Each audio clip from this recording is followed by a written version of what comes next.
Avec un vaste territoire de 1 241 238 km², le Mali est un pays non côtier. Cependant, la situation géographique du pays lui permet d'importer ses produits des plateformes portuaires des pays voisins.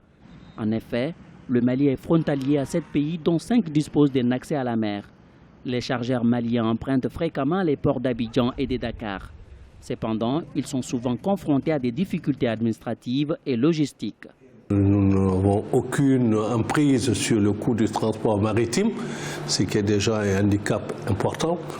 Nous n'avons aucune emprise aussi sur les coûts portuaires, parce que les ports, nous ne sommes pas un pays côtier.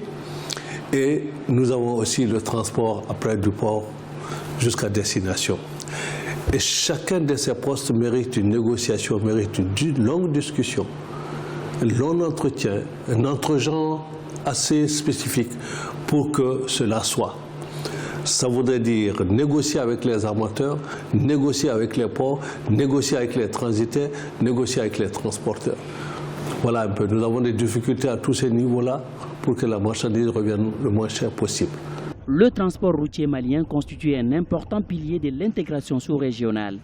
Conakry, situé à environ 1000 km, est le port le plus proche de Bamako.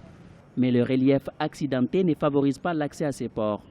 Avant la crise ivoirienne, le port d'Abidjan recevait 60% du trafic, mais aujourd'hui, cette donnée s'est inversée au profit du Sénégal. Cependant, l'état dégradant des routes ne favorise pas l'acheminement rapide des marchandises. Les routes sont dégradées, que ce soit le corridor ivoirien, sénégalais, guinéen, à tous ces niveaux-là, il n'y a pratiquement pas de route. L'exploitation intensive de la voie a mené à connaître un niveau de dégradation très élevé.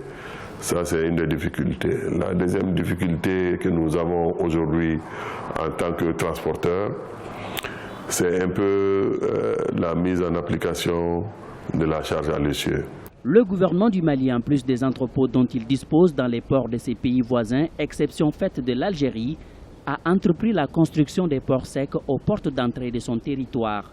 C'est ainsi que les villes d'Ekaï, Kati, Sikasso ainsi que Bamako disposent des ports secs où sont entreposés directement, depuis les ports, les importations et exportations maliennes.